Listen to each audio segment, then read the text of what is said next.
This is Bio 181, Chapter 11 video on meiosis, which is the type of cellular division that's going to result in genetically different daughter cells. So this is called sexual reproduction as opposed to asexual reproduction, which results in genetically the same daughter cells. So sexual reproduction, we're changing our genetics. In this example, we're going to start with a diploid parent and we're going to end with haploid offspring. So we're starting with a cell that has two sets of chromosomes in it.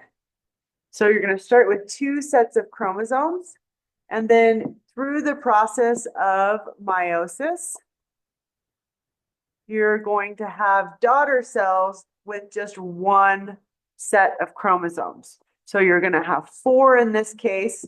There's two rounds of cellular division. You start with a diploid cell, one diploid cell, and you end with four haploid cells. Haploid is just one set of chromosomes. So in a human, this would be starting with 46 and ending with 23 chromosomes in each cell. So these are either going to be 4 sperm cells or 4 egg cells, depending upon if the parent is female or male. So I've done this video a few times and I'm going to go slow through it because I don't want to redo it again. So I gave myself a head start here with some things written out. So there are 2 rounds of cellular division in meiosis. Both of those are PPMAT, which we learned for mitosis. So prophase, and I'm going to go down here, prophase 1.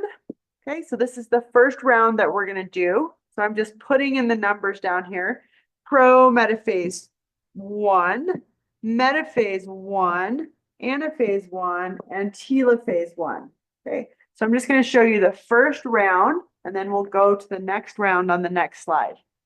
So there's a few key differences. One is that genetic recombination. So we're changing the genes that are in the chromosomes. That's going to occur during prophase 1. So prophase in the first of the 2 rounds of meiosis. And the process is called synapsis and crossing over. Crossing over. So the sister chromatids are going to, once they condense and the nuclear envelope disintegrates, the sister chromatids are going to synapse. And so what that means is, if I can just move these, been having some issues. There we go. We're just moving these over. So they're moving over with their homologous pair. Okay. So the homologous pairs line up. The homologous pairs. Okay. And I shouldn't say they line up in a row because that's going to happen in many metaphase, but the homologous pairs, well, they pair up, pair up. Okay. So they come together and they're going to exchange chromosomes. So the sister chromatids are going to exchange bits of their genes. The innermost sister chromatids are going to swap some of their genes between them. Okay. So now some of the maternal chromosomes genes are going to be in what was the paternal chromosome and vice versa. That means the chromosome that was originally from the mom, the maternal chromosome, it's one of your homologous pairs, excuse me, now has some chromosomes, some genes on the chromosome from the paternal chromosome. So it swapped them. So that's genetic recombination. It's going to contribute to genetic diversity. Then I'm going to skip over to the next key difference. So we did this one. The next key difference is that the homologous chromosomes line up in metaphase 1. So this is this one, right? So this down here. And it's going to draw it out. So the pairs are lining up together. So there's my large black, primarily black X. All right, that's the dad's chromosomes. Here's the mom, primarily maternal chromosome here. They did swap their DNA, so I'm going to represent that by showing that some of the DNA has actually changed places in these inner sister chromatids. They've swapped a few of the genes between them, okay? So they're lining up here in the center, and that's different, right? Metaphase 1. Previously in mitosis, they would line up all single file in a row. So it'd be all in a row like this, right? This is what you would do in mitosis. That's not happening. The homologous pairs are lining up together, okay? So the spindle fibers are connected to them. That's what's going to pull them apart. It's what moved them to the center. So I'm just showing that here. In anaphase 1, that's where we're going to reduce the ploidy level. Basically, we're separating the number of chromosomes. 2 are going to go to the left. And I don't think I can copy that. Okay. This is just killing me, but I can't be here all day. So there's that. Okay. And then here's that. All right. So they're going to go to their opposite sides. So let me do as fast as I can. This one, the X. One of the X's is going to go over here, the big one, and here's the little one. And here our X is over here. Here's the little one. And they've changed some of the DNA. Okay, on the inner chromosomes between them. Whoops, this is not red. Okay. All right. Then you've got the cell dividing, and you're going to get, okay, I'm just going to redo this actually. So since I put the chromosomes on that side, I'm going to show the cell dividing like this. So here's one daughter cell. Here's the other daughter cell, okay? And each of them only have 2 chromosomes now.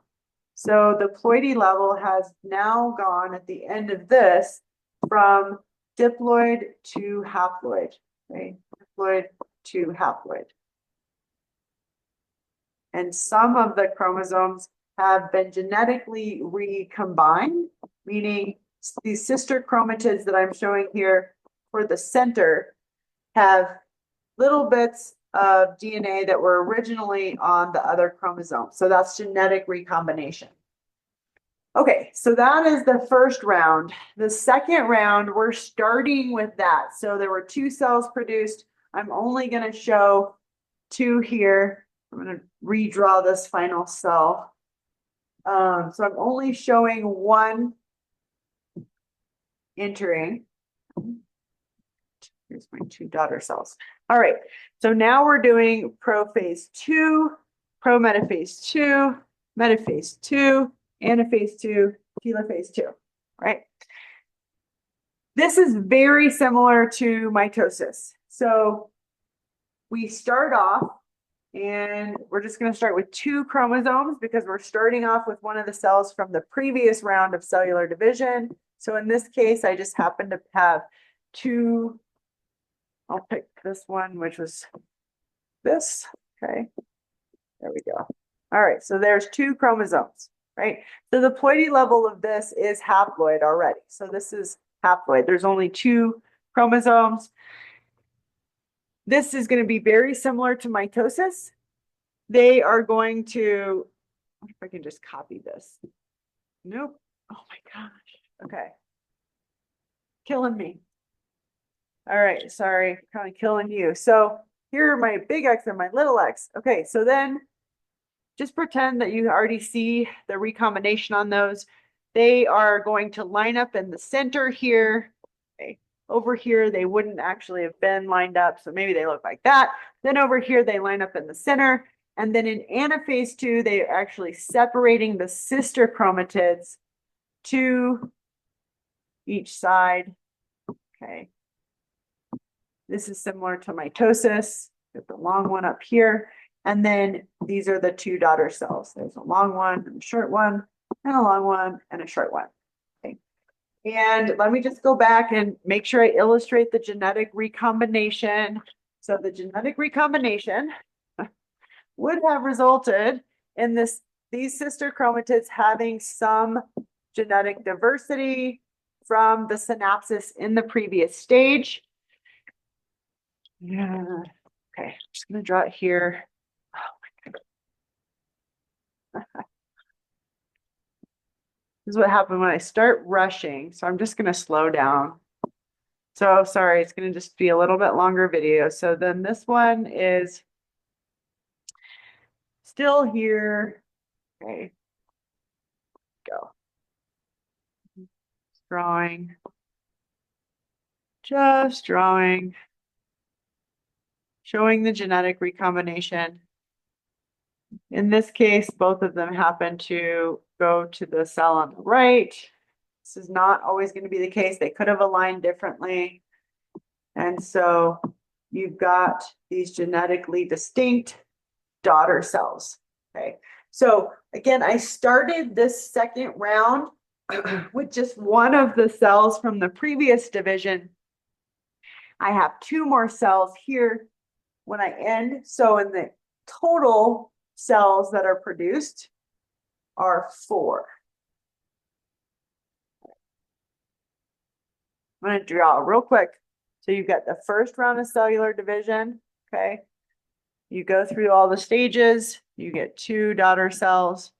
Then those go into the next round of division. Okay. I only showed 1, right? Dividing again to the 2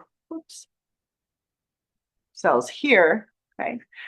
But both of them would have gone into a second round of division, which means we would have ended up with 4 daughter cells, all of which were haploid when we started with a diploid parent cell. All right.